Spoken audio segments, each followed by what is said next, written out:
kita tuh membayangkan peran pemerintah itu ya tidak mungkin menjadi, Ya, istilahnya gini, tidak mungkin menjadi orang yang menentukan jalannya perfilman kita seperti apa. Ya. Yang bisa melakukan itu adalah masyarakat kita, film kita. masyarakat film, tapi masyarakat film tidak bisa lagi juga jadi kayak dulu. Kalau lu maunya begitu ya, Iya. you have to be organized, harus terorganisir, harus selalu kreatif menciptakan ide-ide yang istilahnya dampaknya bukan hanya pada diri atau komunitasnya kan. Iya nggak sih? Jangan sampai dampaknya gue mau bikin pemutaran film nih untuk komunitas gue. Ya nggak bisa begitu. Sekarang kalau mau memanfaatkan dana publik harus terdampak.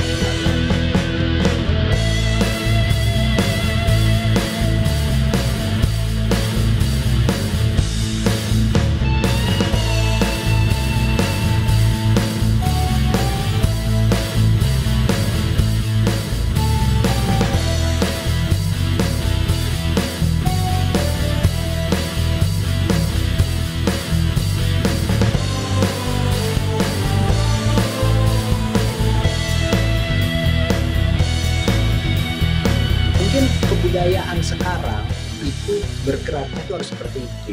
Jadi kita tidak harus selalu menjadi bagian dari wacana besar. Kita tidak harus menang besar. Kita menangnya kecil tapi konsisten. Menurut saya Miles adalah pemenang kecil selalu. Kami itu setiap bikin film itu adalah ketika kita mendapat ketika kita mendapat green light aja, Mas Aklis. Misalnya investor setuju. Oke, Mir, Ri, kita bikin yang gini. Itu udah menang. Buat kami ya. Betul. Nah, soal wacana memang kadang-kadang harus dibutuhkan oleh waktu. Saya membaca sejarah sih untungnya ya. Jadi saya nggak gampang kecewa. Maksudnya kenapa kita perlu membaca sejarah mungkin karena itu. Misalnya kita membaca David Hanan.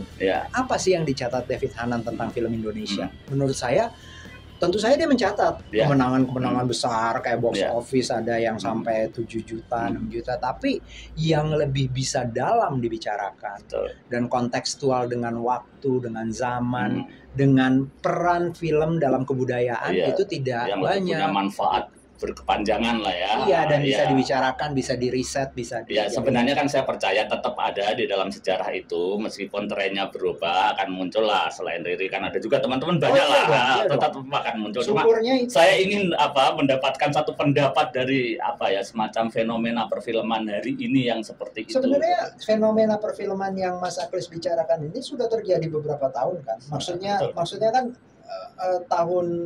tahun-tahun 2007, 2008 kita udah mulai punya 3 juta, 5 juta fenomena itu kan. Dan sebenarnya tidak menjadi kejutan lagi di Indonesia sih rasanya ya.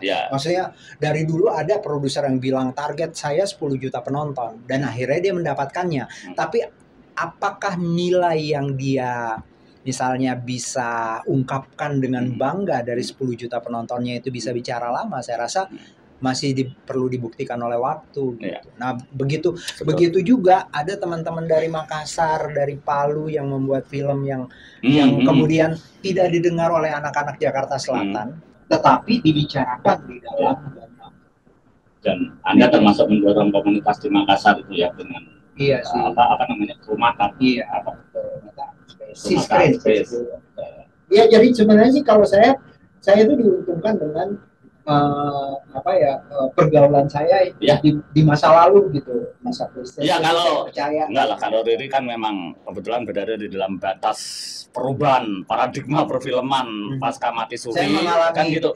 Kami itu mengalami bikin film di Orde Baru, bikin film di Orde Tengah, sama istilahnya Wild West yang buku nggak ada, sampai mulai keteraturan. Itu yang saya maksud. Kebetulan Anda melintasi masa-masa itu dan ketika muncul wacana sekarang, meskipun Anda mencoba memaklumi bahwa itulah konsekuensi sejarah gitu ya. Nah, kalau melihat ini kan gini, Ri, teman-teman sineas ini setelah era Riri dan Mira itu kan kebanyakan muncul yang dari latar belakang yang tidak berdarah-darah, yang tidak berkeringat-keringat gitu ya. Lain dengan teman-teman dulu, apalagi sebelum Riri kan dulu dari tukang ini, teater ini termasuk dari IKJ dan sebagainya. Nah, inilah yang memunculkan wacana bahwa film tidak perlu lagi dipandang sebagai karya seni, karya budaya, tetapi sudahlah, perlakuan saja sebagai industri. Kan itu yang sekarang sedang berlangsung. Nah, menghadapi itu, fungsi-fungsi tadi kan yang menyebut fungsi-fungsi seperti direktorat film, termasuk sinematek, termasuk yang swasta ya, bahwa film harus dijaga karena dia harus bicara kebudayaan dalam rentang waktu yang panjang. Nah, fungsi-fungsi saya mau ngomong dari yang pemerintah nih, berjalan nggak fungsi-fungsi seperti yang diharapkan? Nomor satu, saya mau komentar dulu soal itu. Sekarang kita bicara film sebagai paradigma industri. Sebenarnya sudah terjadi dari dulu. Betul.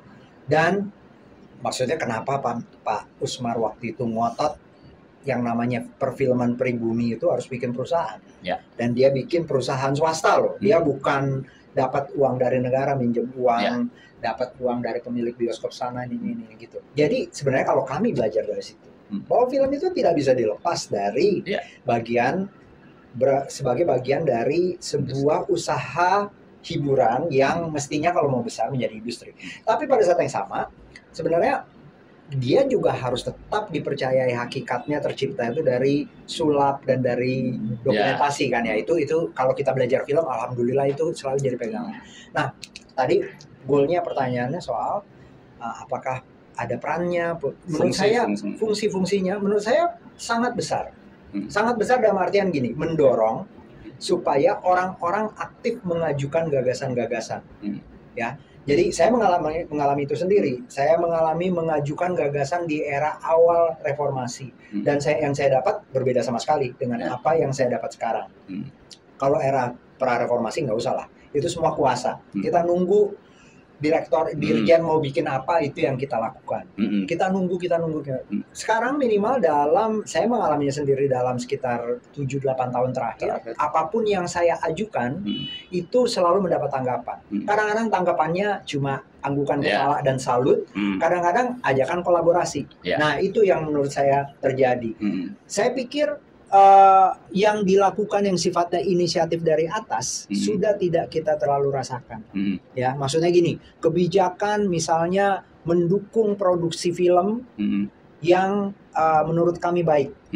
Itu tidak ada lagi kata-kata seperti itu sekarang. Tetapi kalau mendukung produksi film atau publikasi film yang orangnya datang dan mengajukan gagasannya bahwa ini penting loh Pak, ini harus itu terjadi.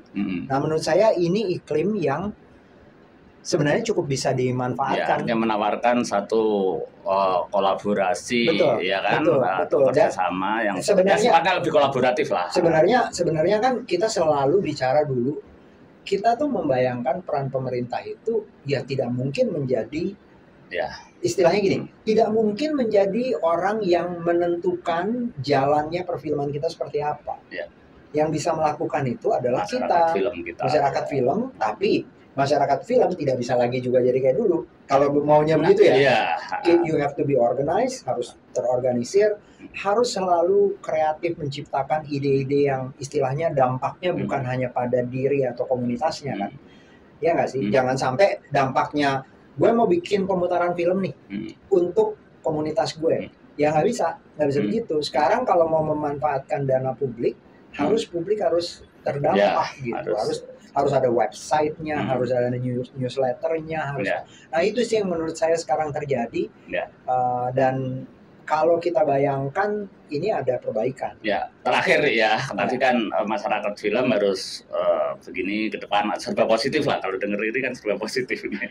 Tapi saya ingin ke depan kira-kira apa yang perlu kita lakukan sebagai masyarakat film dan apa yang sebaiknya didorong oleh fungsi-fungsi pemerintah dalam kalau saya gini, jangan sampai berpikir bahwa kerja kita ini adalah untuk kita.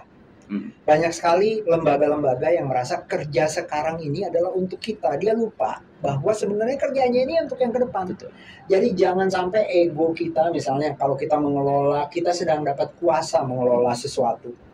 Kita berpikirnya bahwa gue harus membuatnya sebaik-baiknya untuk gue sekarang. Sebenarnya yang harus terjadi adalah bagaimana caranya supaya yang gue lakukan ini bisa menjadi sesuatu yang bagus untuk ke depan. Maksudnya, ya lagi-lagi kesannya muluk ya Mas. Kayak harus kayak visi kan. Kayak pengen punya warisan gitu. Tapi sebenarnya kan intinya gini, kita mungkin bisa lebih rileks.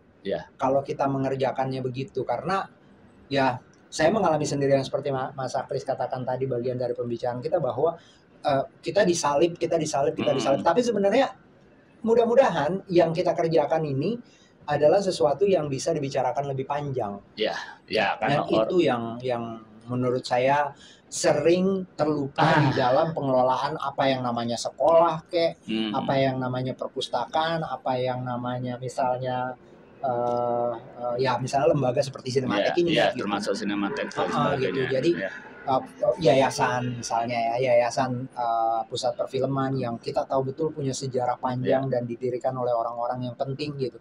Saya pikir semuanya harus punya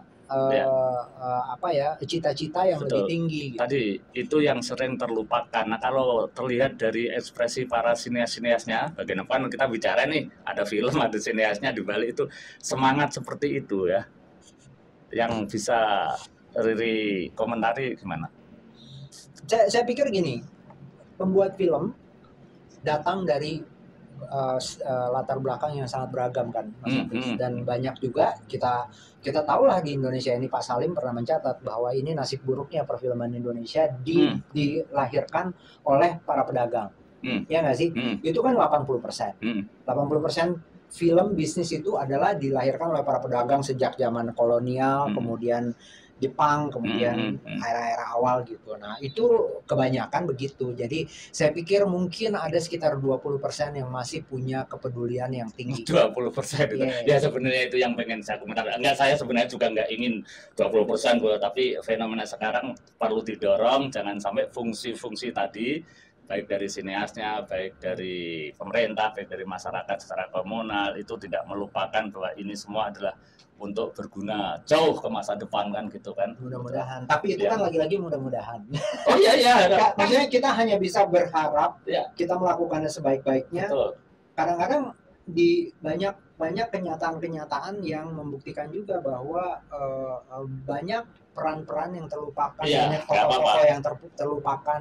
Dan mudah-mudahan nih Mas Aklis lagi di Sinematek, Mas Aklis punya kesempatan untuk memastikan orang-orang yang terlupa ini mungkin kita harus sekali-sekali posternya kita naikin gitu. Supaya anak-anak IKJ yang datang ke sini, anak-anak BINUS, anak-anak UPH yang datang ke sini itu lihat gitu. Harapan harus selalu kita hidupkan, Ri. Karena hidup tanpa harapan itu namanya mati sebelum ajal.